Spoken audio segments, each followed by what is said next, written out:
제가 잠언 29장 15절부터 20절까지 읽어보겠습니다.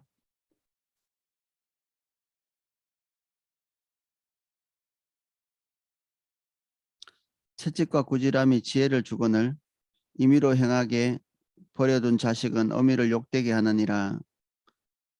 악인이 많아지면 죄도 많아지나니 의인은 그들의 망함을 보리라. 내 자식을 징계하라. 그리하면 그가 너를 평안하게 하겠고 또 내 마음에 기쁨을 주리라. 묵시가 없으면 백성이 방자히 행하거니와 율법을 지키는 자는 복이 있느니라. 종은 말로만 하면 고치지 아니하나니 이는 그가 알고도 따르지 아니함이니라. 내가 말에 조급한 사람을 보느냐 그보다 미련한 자에게 오히려 희망이 있느니라. 아멘.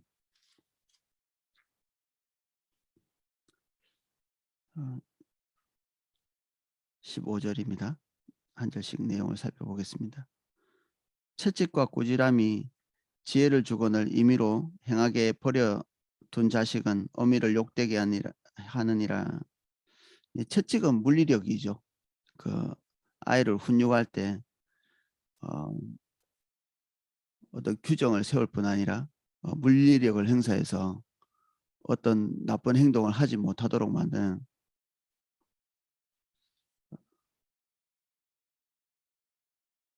근데 지금 이게 불법입니다. 아시는지 모르겠는데 그 부모가 아이를 체벌하면 범법자가 되십니다. 올해 여러분들이 아시는 분도 있지만 대부분 모르는 사이에 이것이 불법이 되었습니다. 이런 성경적인 이 원리들이 우리의 관심을 집중하지 못하는 사이에 세상은 공리주의적인 철학을 가지고 있거든요.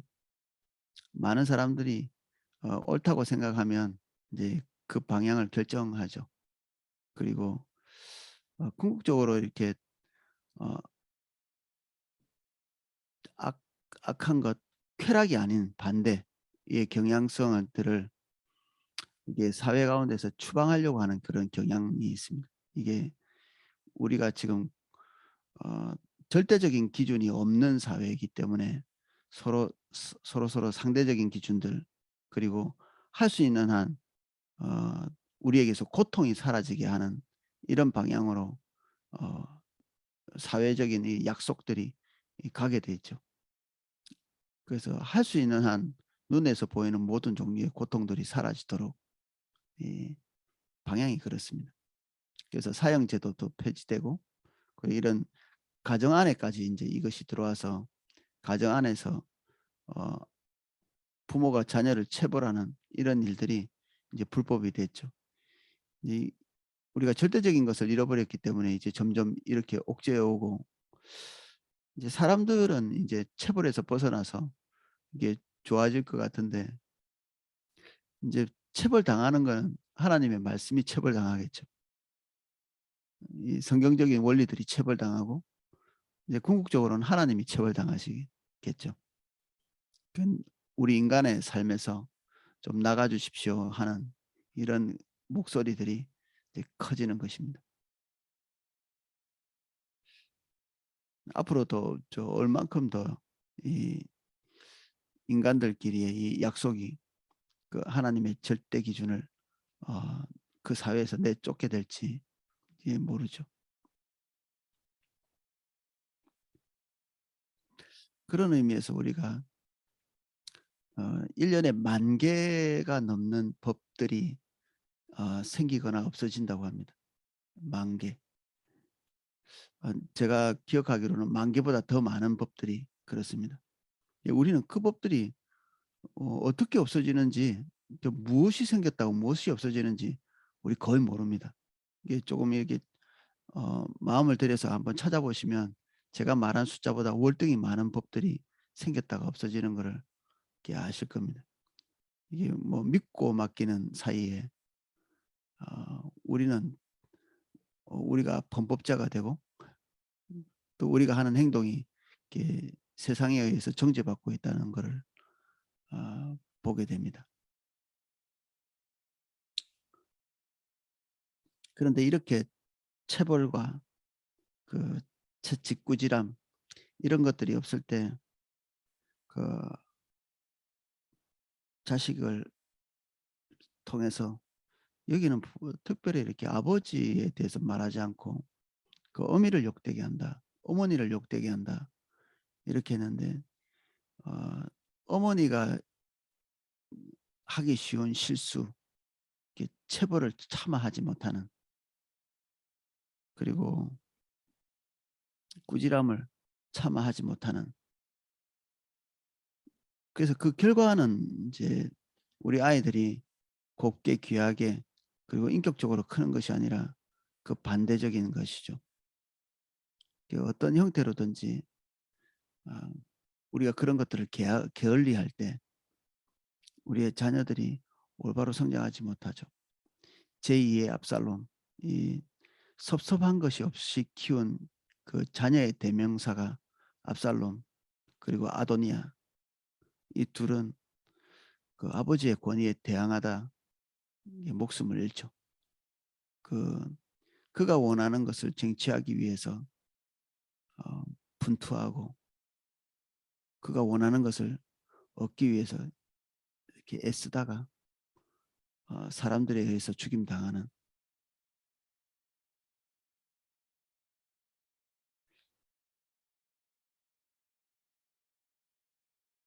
예 이런 구절을 말할 때마다 되게 불편합니다. 예 이런 구절들이 있을 때마다. 음. 성경이 어떤 사람 보기에는 대단히 무자비하고 그리고 야만적으로 이렇게 보이는 부분들이 있는데 이런 구절들이 그러한 구절들이죠.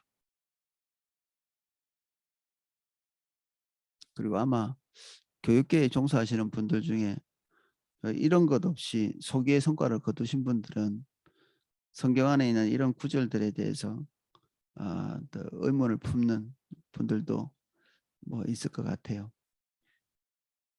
그 모든 것이 다 일괄 처리될 수는 없죠. 지금 아동 학대 같은 것들이 뭐 일어나고 이러니까 그런 것에 대한 보호가 필요할 것 같아서 아마 일괄 처리해서 체벌 금지로 이렇게 못을 박아 버린 것 같은데 이게 올바른 일인지, 예, 좀 이런 것들 보는 것이 고통스럽습니다. 악인이 많아지면 죄도 많아지나니 의인은 그들의 악함을 보리라. 악인이 많아진다. 하나님께서 기대하시는 그 기준들을 무시하고 그 자기 뜻대로 행하는 자들이 많아지면 많아질수록 어, 세상에서도 그 하나님께서 원하시는 기준, 이런 절대적인 윤리적 가치 이런 것들을 하나님이 없는 상태에서도 소중히 여길 수 있거든요.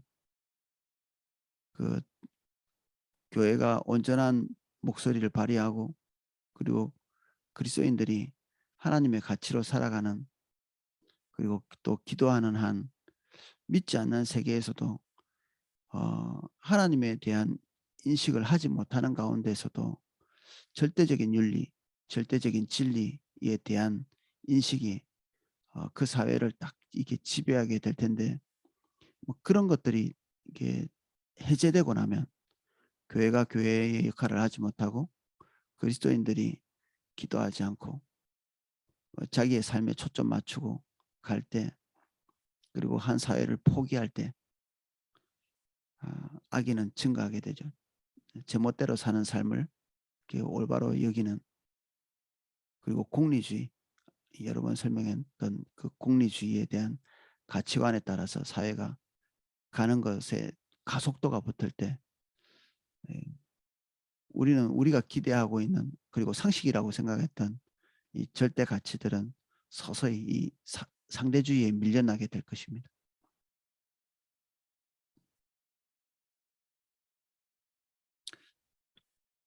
당연히 죄가 많아지고 범죄도 많아지고 그리고 의인은 아, 그것을 통해서 고통받게 되겠죠. 사회가 악해지면 그리스도인들은 더더욱 고통받게 되어 있고, 하나님의 뜻대로 살고자 하고 자기 뜻대로 살지 않는 자들은 더 큰 그 악을 봐야 되고, 또 선을 행하는데 어 희생을 너무 많이 치러야 되는, 선을 행하는 것이 의로운 행동이 되어야 되는데 그것이 악한 행동으로 이게 치부되는. 얼마 전에 어떤 교회가 그 아이들을 버리는, 어 지금 아이들을 막 이렇게 어 출산해 가지고 버려지는 그 아이들을 구하기 위해서 그 어떤 교회적으로 이렇게 뭐 어떤 장치를 이렇게 했나 봐요. 거기에 버리지 말고 아이들을 놓고 가면 그 아이들을 보호하는. 근데 그 교회에 대해서 그 여성가족부가 맹렬하게 이렇게 공격하는, 그 아이의 유기만 더 이렇게 확장하게 될 것이다, 뭐 이런 얘기를 하면서 이렇게 교회를 공격하는. 이 누가 보더라도 선한 것인데 그것을 아주 이렇게 악하게 보는.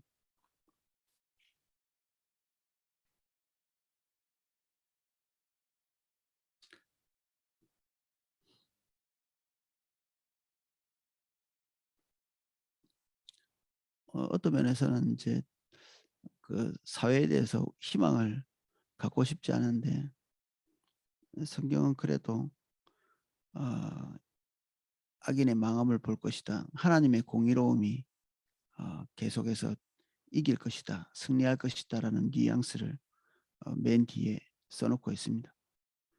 악인이 많아져도 하나님께서 그들에 대한 응징을 어 포기하지 않을 것이다 하는 말씀을 기록해 두고 있습니다.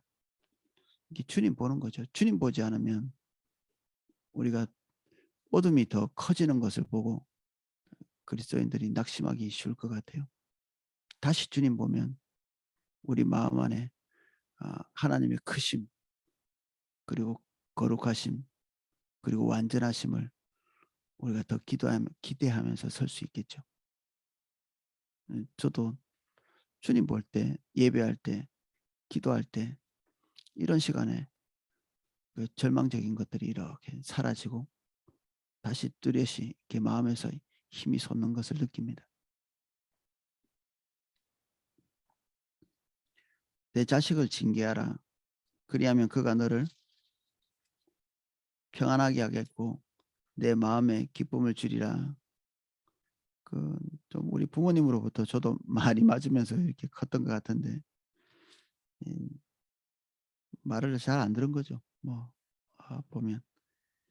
근데 이 자식을 징계하는 것, 그 부모님으로부터 훈육받은 것들이 오늘 까지 내가 온전한 길로 가기 위한 그 원동력이 되는 그런 것들을 느낍니다. 그리고 뭐 부모님이 나를 징계했다고 뭐 보복하는 마음을 가지고 있지도 않거든요. 그 당시에 내가 맞을 짓을 한 게 이제 동의가 되죠, 지금은. 그래서 결국 차마 이렇게 불쌍해서 자녀를 징계하지 못하면 이후에 이 징계의 시간을 놓치게 된 그 순간부터 이제 우리는 자녀로 인해서 곤란한 처지에 들어가게 되죠. 홀로 자식이라고 있습니다. 홀로 자식.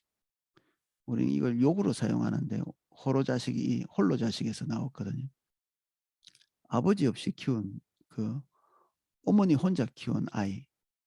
그러니까 너무 불쌍한 거예요, 이렇게. 그러니까 이게 어떤 의미냐면 그 아버지가 없는 자식은 그 홀로 자식이라고 이렇게 이름을 붙여서 그 마을 공동체가 함께 돌보는 것입니다. 그러니까 아버지가 해야 할 일을 이렇게 그 시족 공동체 전체가 이렇게 양육하는 거죠. 잘못한 것이 있으면 꾸지람하고 야단을 치고. 그러니까 어머니가 할 수 있는 한계가 있는 거죠. 참아하지 못하는 것. 아버지는 존재만으로서도 체벌이 되죠. 아버지의 존재만으로도. 아이들이 뭐 엄마 말 안 듣고 막 뺀질뺀질 하다가도 아버지 나타나면 바퀴벌레처럼 막 그런 두려운 존재, 권위의 존재, 보기만 해도 악이 떠나가는 그러한 존재. 이게 왕의 얼굴이 모든 악을 떠나가게 한다. 뭐 이런 표현을 우리 앞에서 좀 보고 넘어왔잖아요. 하나님의 불꽃 같은 눈은 우리가 그 앞에 서는 것만으로도 모든 죄가 그냥 박멸되는 그런 것들을 경험하잖아요. 아버지의 존재는 이런 그 어떤 죄에 대한 공포감을 주죠. 양심에 찔리는 대로 자기 육신의 욕구대로 마구 행하는 것들을 하지 못하게 하는. 그래서 부모에 대해서 악감정을 가지고 있으면 제 희망이 없죠. 그 자녀에게 그 부모로부터 당하는 그 체벌들에 대한 그 반발심을 가지고 있다면 그 체벌이 이제는 이제 효력이 없게 되는 거죠. 그래서 제일 나쁜 게 부모가 한쪽 부모가 체벌을 할 때 한쪽이 그것을 말린다든지 부모가 그, 어, 그 체벌 자체가 잘못됐다고 이렇게 두둔한다든지 이런 것들이 아이에게 심각한 문제를 야기시키기도 하죠.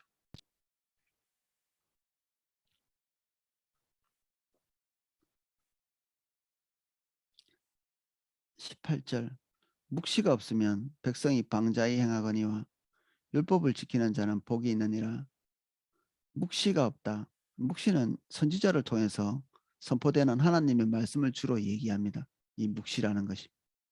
어떤 분들은 이 묵시가 혼자 앉아서 하나님의 계시를 받게 되는 뭐 그런 걸로 이해하기도 하고.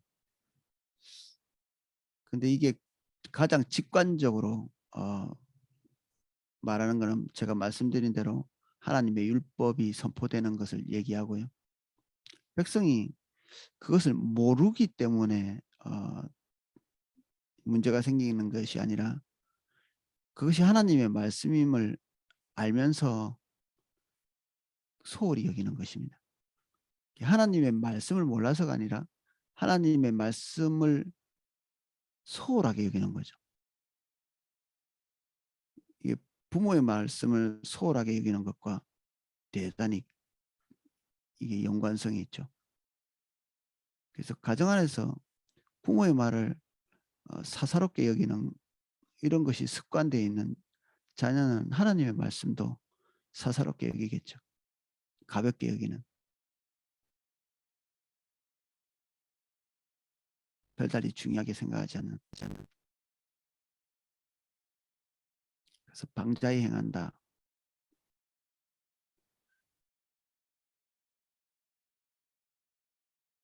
이게 그 옷을 벗은 상태로 행한다 이런 뜻으로 이게 그 문맥상으로는 그렇답니다.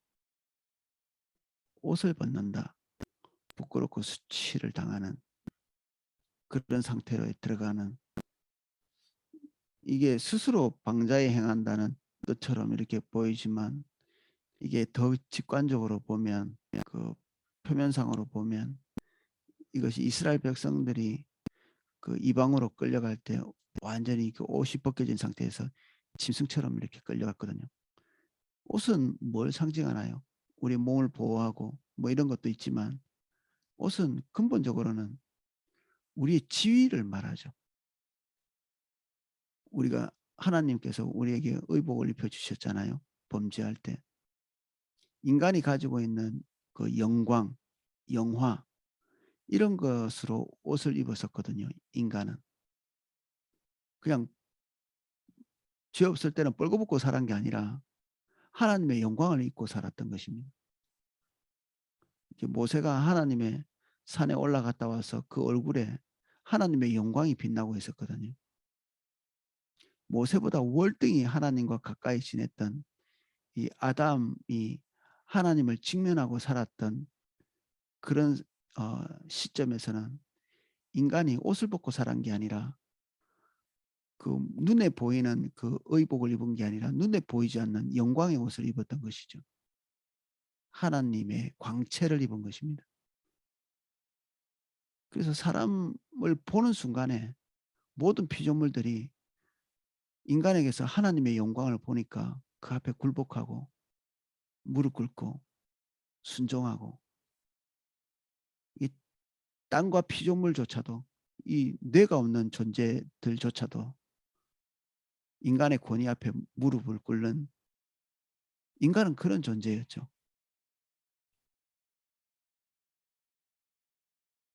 그래서 뭐 어떤 그 종교 집단에서는 그 인간이 죄가 사해졌다고 이게 벌거벗고 집회를 하고 이렇게 한다는데, 그 미친 것들이고,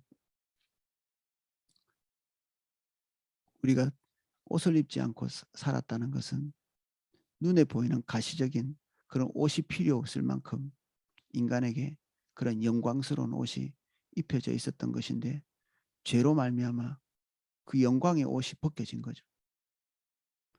그래서 수치가 찾아온 것입니다. 마땅히 입고 있어야 될 그 옷이 벌거벗겨진 그러한 상태가 되기 때문에, 그래서 이제는 옷이 영광이 아니라 최소한의 수치를 가리는 그런 도구가 됐죠.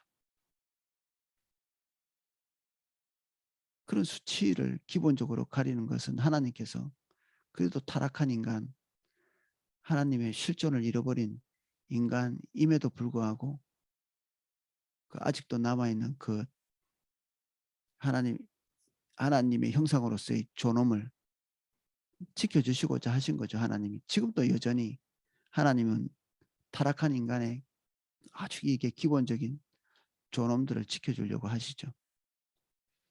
근데 그들이 하나님을 굳이 벗어나려고 하고 하나님의 말씀대로 살지 않고 하나님의 성품에 거하기를 스스로 원하지 않을 때 이런 일이 일어나는 거죠. 방자히 행하는, 옷벗김을 당하는,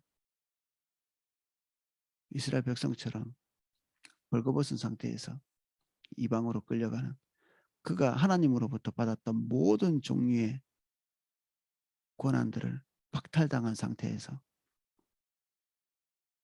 이방으로 끌려가는, 하나님을 섬긴다는 것이 한면에서 우리의 의무이지만 또한 한면에서는 우리의 특권이거든요.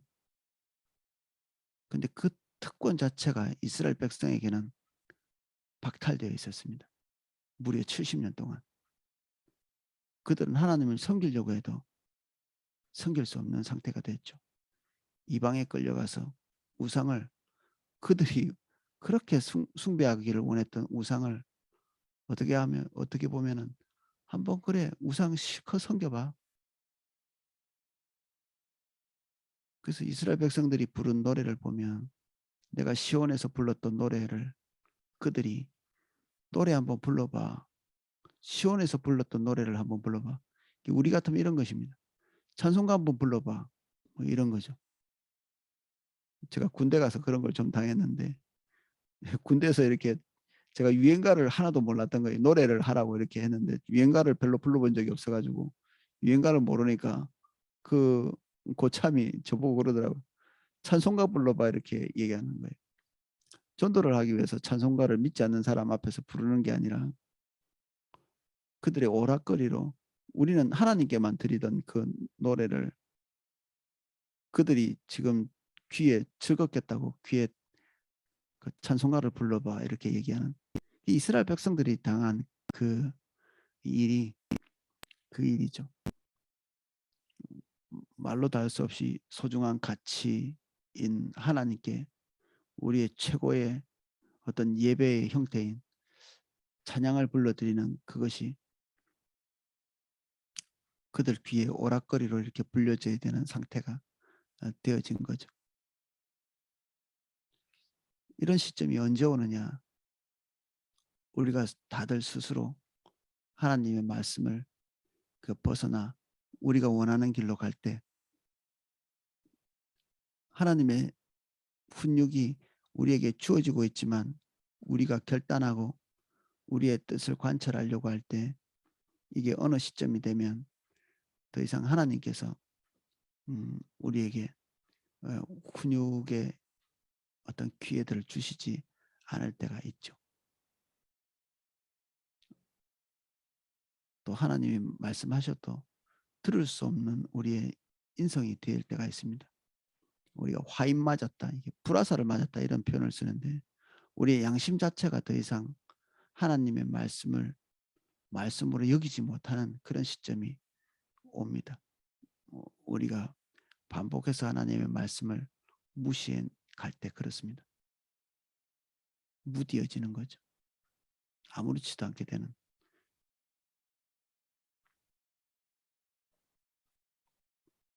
율법을 지키는 자는 복이 있느니라. 율법은 굳이 지키는 거죠. 즐거워서 지키기도 하지만 그것이 최선의 길이라고 볼 수는 없습니다. 율법이.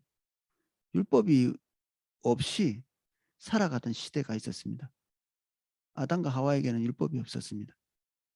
그리고 이스라엘 백성에게는 얼마 되지 않는 율법만 있었죠. 지금은 아까 1년에 생기는 게 10,000개 넘는다고 했죠.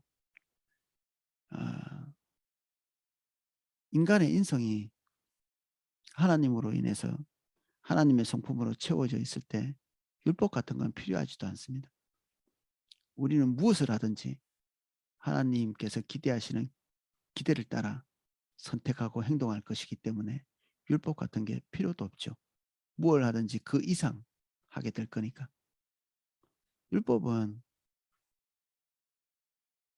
우리가 주님을 벗어났다, 우리에게서 하나님의 성품이 결핍되어 있다는 것을 알려주는 사이렌 같은 것입니다. 우리가 율법에 거하지 못하고 있다. 우리는 위기 상황이죠.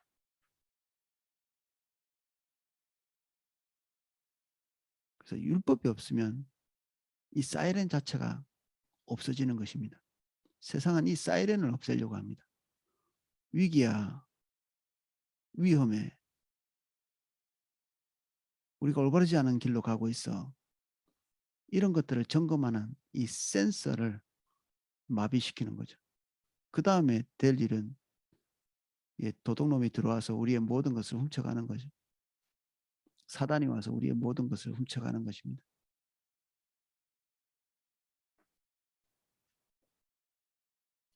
좋은 말로만 하면 고치지 아니하나니 이는 그가 알고도 따르지 아니함이니라. 종들은 그런 식으로 일하죠. 어떤 우리 성도님 한 분이 어디서 개업을 했는데 그 개업을 하면서 저한테 하소연하는 게 그런 부분이었습니다. 자기는 사장으로서 모범을 보이면 종업원들이 그대로 이렇게 자기가 하는 대로 따라올 줄 알았는데 그렇지 않았다. 있을 때와 없을 때 그 일하는 방식에 있어서 어, 사장님이 기대하는 대로 전혀 따라오지 않는. 그래서 인간은 어쩔 수 없이 율법 비슷하게, 율법이 그렇습니다. 뭐뭐 하면 축복해 주마, 이게 40%고요. 뭐뭐 하면 징계를 내릴 거야가 60%입니다. 채찍이 더 많죠. 당근과 채찍이 성경에 다 있는데 당근은 40%고요. 징계가 60%입니다. 이게 우리의 실존을 말해주는 거 아닐까요? 우리가 하나님께서 우리에게 주시는 어떤 질책, 징계 이런 것이 없는 상태에서 하나님께서 우리에게 주시는 당근만으로 우리가 경각심을 가지고 갈 수 있겠는가? 제가 제 삶을 뒤돌아보건대 하나님께서 인생 채찍, 사람 막대기로 치지 않았으면 여기까지 왔을까? 뭐 사역자로서도 그렇습니다. 제가 사역자로서 그동안 담임 목사님께 야단도 많이 맞았는데 그런 거 없이 내가 지금 이렇게 조금씩 다듬어져 가면서 이렇게 여기까지 올 수 있었을까? 뭐 기분은 좀 나빴죠. 뭐 야단 맞고 이럴 때. 근데 그게 사이렌이었던 거죠. 잘못 가고 있어라고 지금 제가 들은 거죠. 그렇게. 저는 뭐 감사하죠. 지금으로서는 감사합니다. 야단 맞을 때는 뭐 절대 감사하지 않죠. 기분 나쁜 거. 시간이 지나서 뒤돌아볼 때 감사하다는 것입니다. 그래서 존경하는 마음이 있죠. 이렇게 좋은 말만 하다가 해고시킬 수도 있는데 그래도 쓴소리 계속 하시면서 같이 가시니까, 같이 가게 하시니까.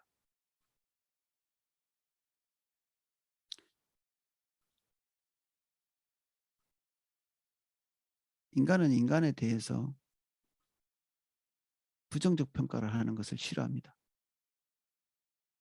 근데 인간이 인간에 대해서 부정적인 평가를 하기 싫어서 인간 이성에 대해서 높이 평가하고 언젠가는 인간 이성이 유토피아 같은 것을 만들 거라고 기대했던 17세기, 18세기, 19세기 이 기간 동안에 인간 이성이 해낸 일들은 어, 정말 이게 끔찍하게 그지없는 일들을 해냈죠. 거기다 자구책을 포스트 모더니즘 같은 것으로 자구책을 만들어냈는데 이성을 이제 해체하자, 넘어서 보자 이런 건데 이 우스운 말인 게 인간의 이성을 해체하자고 한 그 생각은 이성이인가요? 이상이 아닌가요? 그것도 이성인 거예요. 포스트 모더니즘이 포스트 못한 겁니다. 이게 그렇게 될 수가 없어요. 인간이 이성이 잘못됐구나. 이성 의지할 게 못 되네. 이렇게 한 게 이성입니다. 말 장난 같지만 사람의 그 지혜라는 것이 그렇습니다. 그래서 이런 것을 간파한 어떤 사람들은 확률 아예 생각을 완전히 배제해 보자. 그래서 어떤 음악들은 완전히 우연에 맡긴 채 그냥 의미 없는 춤도 우연히 그림도 우연히 그냥 황칠하듯이 그냥 해 놓은 그리고 음악도 그냥 규칙적인 규칙 없이 그냥 음표의 나열에 불과한 주사위 던져서 나오는 어, 그런 무작위 규칙을 통해서 이렇게 음악을 만들기도 하고 오죽 믿을 바가 없었으면 인간 이성이 그런 행동까지도 하겠습니까? 근데 우리가 뭔가가 잘못됐다는 것은 알지만 계시가 없고 하나님의 절대 기준으로 다시 돌아가는 것이 필요한데 새로운 방법을 찾고자 하거든요, 사람들은. 새로운 방법을. 이때까지 써보지 않은 방법. 뭔가 좋은 것이 있겠지. 아니요. 하나님께 돌아가고 하나님의 말씀으로 돌아가는 것 외에 방법이 없습니다. 리바이벌은 다시 옛날처럼 돌아가는 게 부흥이죠, 부흥. 리바이벌. 다시 옛날로 돌아가는 것. 예전에는 우리가 살아 있었는데 지금 죽은 것입니다. 이전의 생명으로 돌아가는 종교개혁도 새롭고 쌈박한 어떤 것들을 창조해낸 사람들이 아니고 하나님의 말씀 그대로 다시 원위치로 돌아가는 것입니다. 그래서 세상은 옛날 거를 다시 찾지는 않고요. 새로운 것을 찾겠다고 하는데 이 잠언은 또 이 솔로몬이 기록한 전도서도 그렇게 기록했던 것 같은데 해 아래 새 것이 없다고 이전에 했던 것을 반복하는 것에 불과한 거죠. 이전의 실수들을 반복하는 계속 바뀌면서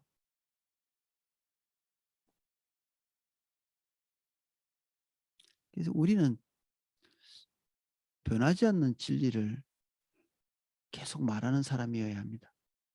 우리의 삶으로, 우리의 행동으로, 말로 변하지 않는 진리를 말하는 사람. 비아냥거릴 수도 있겠죠. 믿지 않는 사람들은. 근데 그 비아냥거림을 당하는 것이 우리의 소명입니다. 그 절대적 기준을 가지고 있다는 것으로 비아냥거림을 당하는, 이게 싫으시다면 우리가 배워온 스티그마를 스스로 버리는 것입니다. 흔적이죠. 예수 그리스도의 흔적, 하나님의 흔적, 세상은 받아들여지지 않는, 세상이 인정하지 않는 이 스티그마, 불도장 같은 것, 우리 속에 인이 찍히듯이 찍혀있는, 지울 수 없는 것, 이게 하나님의 기준이죠. 어디 가든지 이것이 우리를 불편하게 만들 것입니다. 우리가 이것을 붙들고 있는 한 우리의 삶은 항상 불편합니다. 항상 그 누군가의 비아냥거림 속에 있게 되고, 이것을 벗어나 보려고 교회가 몸부림치는 경우가 있습니다. 교회가 세상이 손가락질하는 것을 벗어나 보겠다고 몸부림치는. 그래서 세상을 사랑하는 방법으로 교회가 문턱을 낮추는 게 아니라 세상의 비아냥거림에서 벗어나 보려고 문턱을 낮추는 경우가 있습니다. 그럼 어떻게 되나요? 이제 교회가 세상하고 똑같이 되는 거죠. 그러면 교회는 존재의 의의를 잃어버리는 거예요. 존재의 의의를. 겸손하고 낮추는 것이 세상을 사랑하기 위해서가 아니라 세상에서 요거도 먹는 것을 이렇게 벗어나 보고자 하는 그런 의도 속에서 만들어진 거라면 우리 교회는 빛도 잃고 맛도 잃고 모든 것을 다 잃어버리는 거죠. 우리는 무엇 때문에 이렇게 두려워하는가? 우리 교회가 무엇 때문에 두려워하는가? 왜 100만이나 되는 가나안 신자가 만들어졌을까? 세상하고 비슷하게 되고 싶은 거죠. 노출되고 싶지 않은, 욕먹기 싫은 스티그마를 피하려고 하는 사람이 100만이었던 거죠. 제가 볼 때는 더 많이 있을 겁니다. 아마. 하나님의 말씀 때문에 부끄럽고 창피하고 요거도 먹고 어떻게든 그걸 피해 보려고 하는 무수히 많은 사람들이 아직도 100만이 더 있을지 200만이 더 있을지 300만이 더 있을지, 어쩌면 300명 남고 전부 다 이 어떤 이 기도원처럼, 기도원의 그 용사처럼 변변치 않은 몇몇 숫자만 제외하고는 아마 대다수의 사람들이 하나님의 말씀을 불편하게 생각하는, 그리고 그것을 언제든지 털어버릴 수 있는, 불도장처럼 찍혀 있지 않고 그냥 훌훌 털어버리고 숨을 수 있는 그런 사람들일 수도 있겠죠.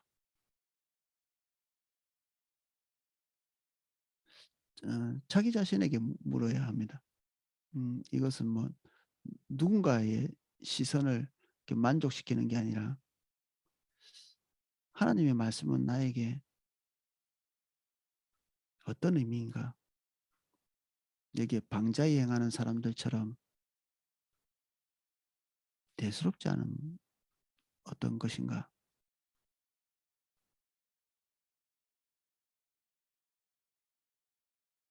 사람은 원래 똑같은 자극이 반복되면 무디어집니다. 똑같은 어떤 자극이 계속되는데도 그것에 대해 민감하면 사람이 살 수가 없겠죠. 뭐 처음 보는 거야 깜짝 놀라지. 그리고 어쩌다가 한번 이렇게 경험하는 것에 사람이 촉각이 곤두서야지, 매일매일 촉각이 곤두서서 살면 스트레스 받아서 죽겠죠, 사람이. 그래서 하나님께서 어떤 것에는 무디어질 수 있도록 만들어 주셨습니다. 인간에게. 망각도 하고. 근데 하나님의 말씀이 우리에게 무디어지고 똑같은 말씀이 우리에게 계속해서 선포되어진다. 당연히 무디어지겠죠. 똑같은 말씀이 계속 우리에게 선포되어지는, 오늘 똑같고 내일 똑같고 모레 똑같고, 그럼 우리는 당연히 무디어지게 되어 있습니다. 그러면 무딘 우리가 잘못인가요? 그것보다 선제적으로 똑같은 말씀이 우리에게 계속 선포되고 있는 것이 문제죠. 그러면 똑같은 말씀이 우리에게 왜 자꾸 선포되고 있는가? 우리에게 처음 선포될 때 우리가 그 말씀 위에 서 있지 않기 때문입니다. 두 번째도 서지 않고, 세 번째도 서지 않고, 네 번째도 서지 않고, 계속 강도만 커지지 내용은 변하지 않는, 이런 형태로 우리에게 하나님의 말씀이 다가오고 있다면 우리는 정말 위험한 상황입니다. 하나님의 말씀이 내용은 하나도 바뀌지 않은 상태에서 강도만 세지고 있다. 그러면 우리가 그 말씀에 대해서 저항력만 커지는 것이거든요. 그러니까 병은 안 낫는 상태에서 항생제만 계속 투여하면 항생제에 대한 그 내성만 커지는, 그래서 폐결핵은 어떨 때는 굉장히 무서운 병입니다. 약을 꼬박꼬박 잘 챙겨 먹고 약이 제 기능을 하면 얼마든지 살아날 수 있지만, 이 항생제, 그러니까 몇 개 되지 않는 항생제, 뭐 한 6가지 정도 되는 이 항생제가 내성이 생기는 어느 시점에 그 사람은 이제 어, 치유될 수 없습니다. 우리 백약이 무효하다는 얘기가 있잖아요. 그렇게 되죠. 하나님의 말씀이 우리에게 이제는 어떤 형태로든지 자극을 줄 수 없을 때가 되면 우리는 그게 이제 마지막입니다.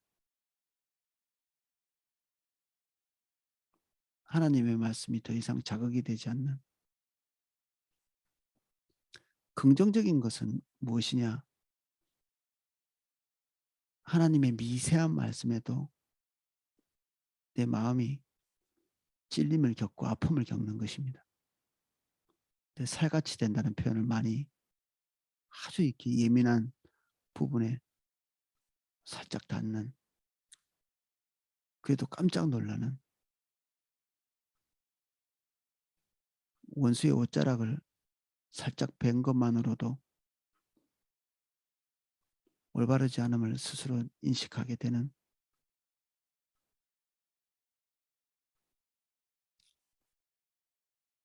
북이스라엘에서 사역했던 엘리야는 마음속에 하나님의 초강력 기적, 어마어마한 그 어떤 하나님의 나타남,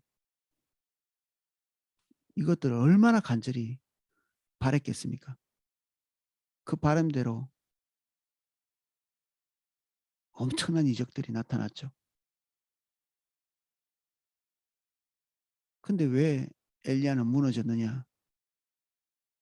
그 하나님의 강력한 것이 이스라엘 백성들을 돌이키지 못한 것이죠.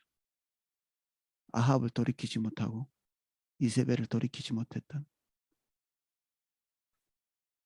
그러면 더 센 거 나타나야 되는데 하나님이 그 속에 계시지 않았습니다. 바위가 터지고 지진이 일어나고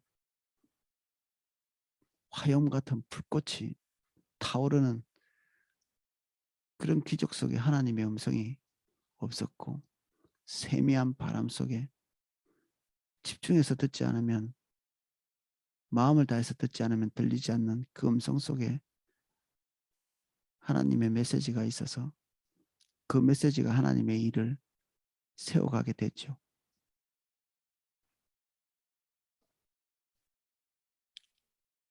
하나님의 말씀이 오늘 우리에게 세미하고 부드러운 바람처럼 와도 우리의 심령이 민감하게 반응하게 되는 저와 여러분 되시기를 예수님 이름 축복합니다. 내가 말이 조급한 사람을 보느냐? 그보다 미련한 자에게 오히려 희망이 있느니라. 하나님의 기준이 없으면 방자히 행한다고 얘기했는데 우리가 1초 만에 우리가 무엇을 해야 될지가 딱 떠오릅니다. 1초 만에. 조급한 사람이죠. 하나님의 뜻대로 하고 싶은 사람은 심사숙고가 되거든요. 진짜 하나님의 뜻인가? 아예 그런 마음이 없는 사람은 무엇을 어떻게 해야 될지 금방 떠오릅니다. 어차피 자기 마음 나는 대로 살려고 결정했기 때문에 금세, 금세 화내고, 금세 배신하고 배반하고 마음이 원하는 대로 가는 대로 그냥 하면 되기 때문에 그냥 단세포 생물처럼 그렇게 살게 되죠. 하나님의 말씀으로 살기 위해서는 그 세미한 음성에 민감하게 반응하는 반응도 필요하고 그 음성에 순종하는 훈련도 필요한 것이 저희들입니다. 때로는 채찍도 달게 받아야 될 때가 있죠. 오늘은 여기까지 살펴보겠습니다. 주님, 우리는 태어날 때부터 징벌을 달가워하지는 않습니다. 그러나 우리는 무한히 쾌락을 쫓고 무한히 편안함, 육신적인 충족만 추구하는 것이 우리입니다. 세상도 그러한 경향성을 스스로 알고 있으며 또한 그것이 옳다고 말합니다. 무한한 쾌락의 추구, 세상이 지지하는 것이 이 공리주의적인 생각입니다. 오늘 우리에게 서 있는 변함없는 진리이신 주님,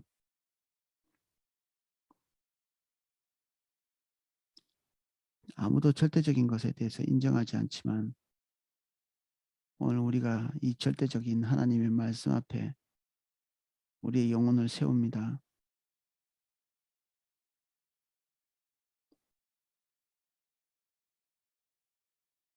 우리 안에 두려움이 무뎌지지 않게 해주십시오. 하나님의 음성이 꿀송이처럼 달 뿐 아니라 그 말씀이 우리에게 위배될 때 하나님의 몽둥이와 채찍도 우리를 온전한 길로 인도하십니다.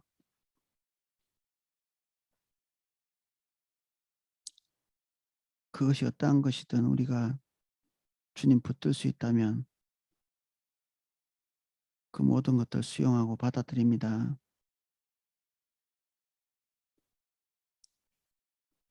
우리의 욕구를 충족시키는 것이 우리의 삶의 목적이 아니고 주의 말씀대로 서는 것이 우리의 삶의 목적입니다. 주님이 우리의 목적이기에 우리의 불편한 모든 것들도 감수하고 주님을 봅니다.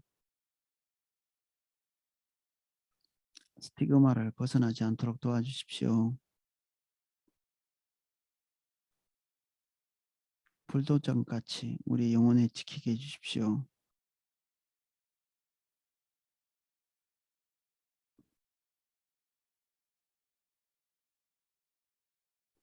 이 시간 모든 지체들 한 분 한 분에게 주님 찾아가 주십시오.